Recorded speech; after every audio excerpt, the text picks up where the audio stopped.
Hey guys, Frank here to show you how to get a store online fairly quickly, easily, and pain-free. So, let's get started. First thing we want to do is find our domain name.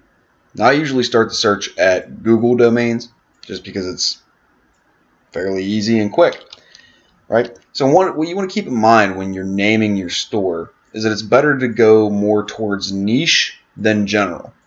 Especially because more generalized domain names are going to be harder to get a hold of, right? So if you try to get shoe, as you can probably expect, shoe.com and nearly every other extension is going to be taken, right? But as you narrow it down and move into those niches, such as red shoe, you're going to see a little bit more options show up. But if you keep going and say something like red running shoe, even more options are going to open up. In fact, redrunningshoe.com is available. So it's better to go a little more narrow than wide. So to keep moving on, the next thing you're going to need once you've chosen your domain name and it's available is you're going to need web hosting. Now, when it comes to web hosting, I default to DreamHost. And I've been doing so since 2009 because they have an excellent service. They have great customer service. They have reliable uptime. They're just a generally good hosting company to deal with. I'll get into that a little bit more on why in a couple minutes. But for now, what we're looking for is basic web hosting. We don't need things like very private servers or dedicated hosting or anything like that. We just need general web hosting. So we're going to sign up for a shared hosting plan. And shared hosting plans cost about $11 a month. Now, the thing to keep in mind with a hosting plan is that you can register more than one domain with it. So for the same $11 a month, you can have 5, 10, 50 stores online. The only thing that's going to cost you more is a domain name itself. Domain names typically run between $13 and $20 per year. So again, it's not a huge investment, especially when you consider places like Shopify that cost $30, $50 a month plus upcharges. With your own hosting, it's pretty straightforward. So once you sign up for your hosting package, during the registration process, it's going to ask you for your domain and it's going to register it for you. For me, I already have an account, so I'm just going to go ahead and sign in. Now, what I'm looking for is I'm looking to register a new domain. I don't want you guys to get caught up and confused about what I'm doing here because I'm not actually registering a new domain. I've already got one, as you can see. Now, I'm going to register a subdomain. And a subdomain is kind of a beast of its own because it's not really its own website, but it's not really a folder on a website either. It's a folder below the root domain. I know that can be kind of confusing. Don't get too caught up on it. Just know that it's not really its own website, but it's not really a folder on a website either. And as you can see, I've already got one subdomain registered, and that's shop.azonninja.com. The process is fairly the same for a domain and a subdomain. In fact, it's the same button. The biggest difference being that when I register a subdomain, it's not going to ask me for billing details or who is contact information or anything like that, like it will when you register an actual domain. So let's get started. So I'm going to register WooCommerce.azonninja.com. The rest of this is kind of personal settings. You can pretty much leave them be and still do just fine. All right, so we've registered our domain/subdomain, and it is going to take a couple minutes for the new site to propagate to all the DreamHost servers. Like I said, even though it's a subdomain, it's kind of a site of its own. But anyways, I'll take this moment to explain to you why I choose DreamHost. Okay, now DreamHost has this cool feature under goodies and one-click installs where you can automatically install WordPress. So you just choose your domain, automatically create the database. I'm going to uncheck deluxe install because I don't need it. It's perfectly fine if you leave it checked. I'm going to click install it for me now. Now this is another process that's going to take a couple minutes, so I'll go ahead and let both of those run at the same time. But I will explain that having a one-click install isn't unique to DreamHost per se. Other services like GoDaddy do also provide them. Now the difference is the one time I did try to use GoDaddy's WordPress install, I was really confused, right? Because I logged in and most all of the options that come with standard free WordPress installs just didn't exist.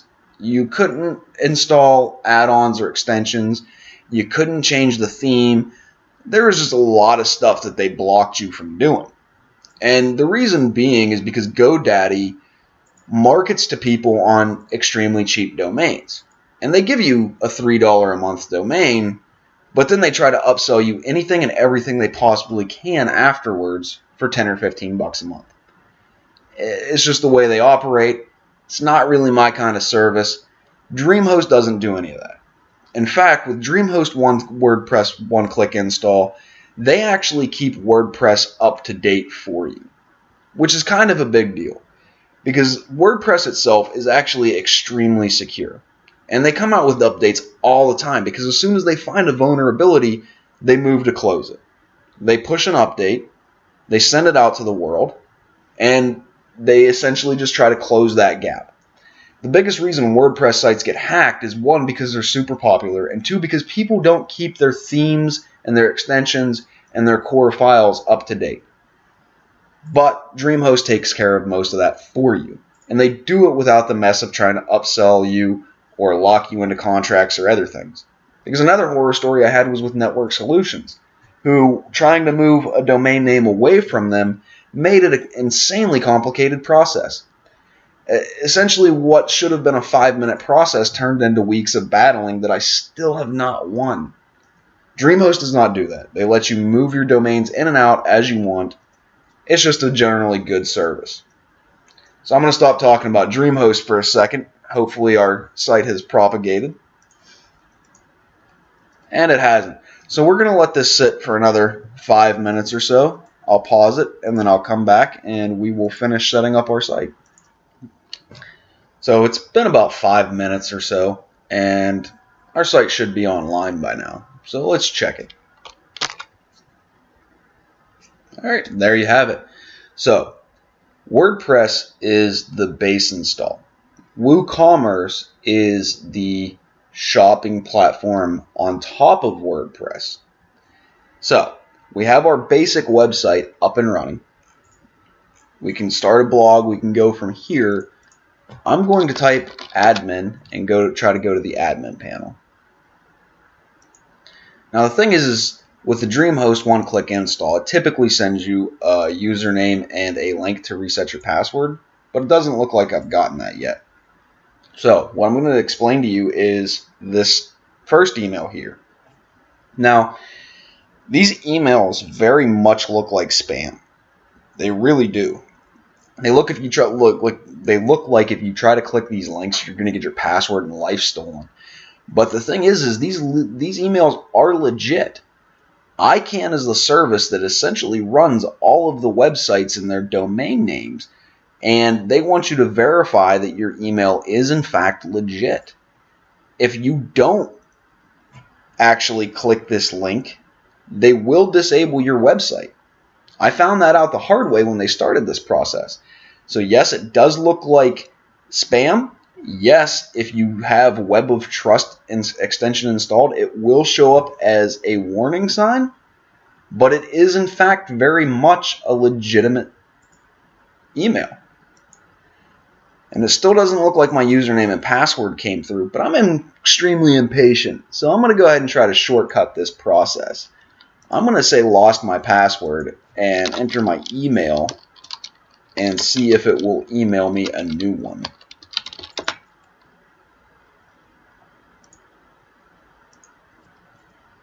Alright, so we do have the password reset.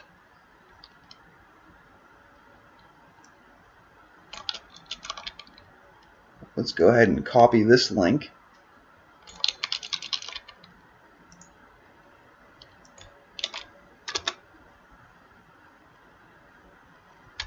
We'll copy this password.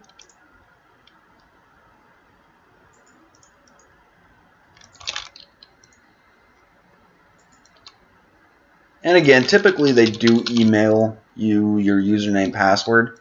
It's not a bad thing to know how to shortcut it, but also keep in mind that this password and username is going to be changed as soon as I stop this video. You're not going to be able to log into my site. Sorry, guys. So anyway, back to the topic. And here we are. We're at our dashboard. This is your standard WordPress dashboard. And to keep things moving, what we're looking for is that WooCommerce extension. So we're going to go over to plugins, add new, and type WooCommerce at the top.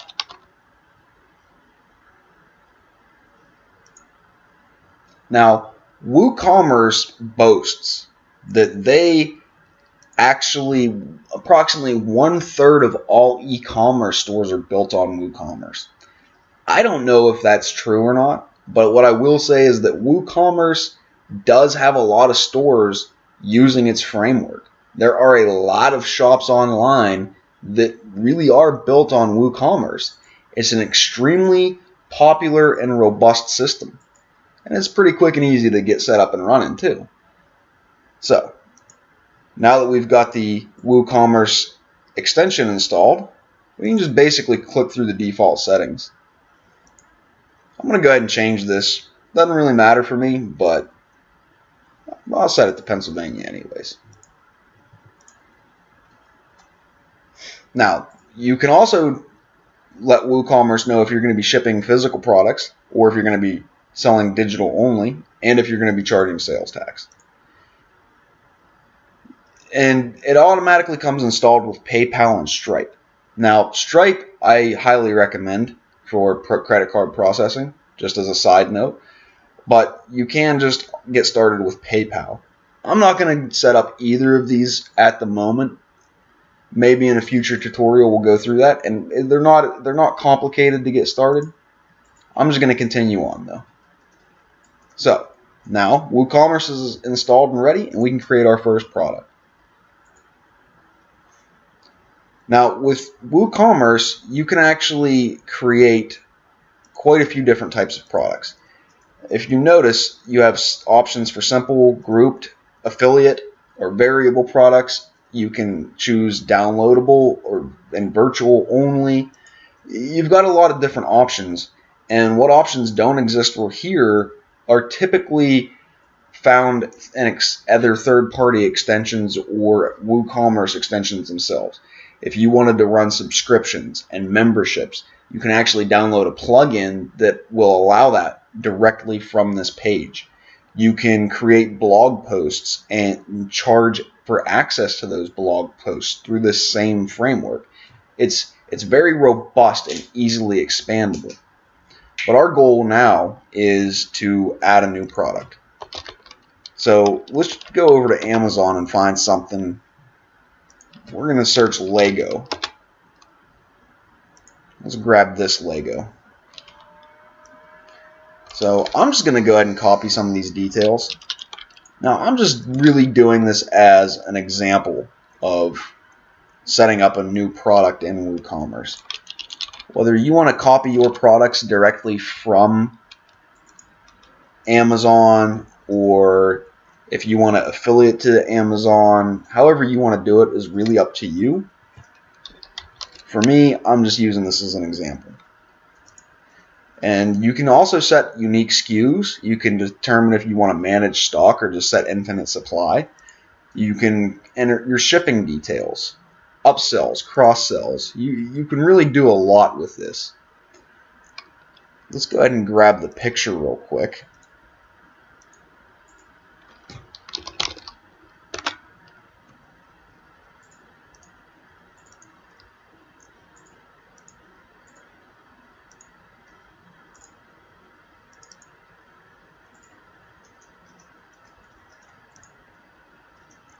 and let's hit publish.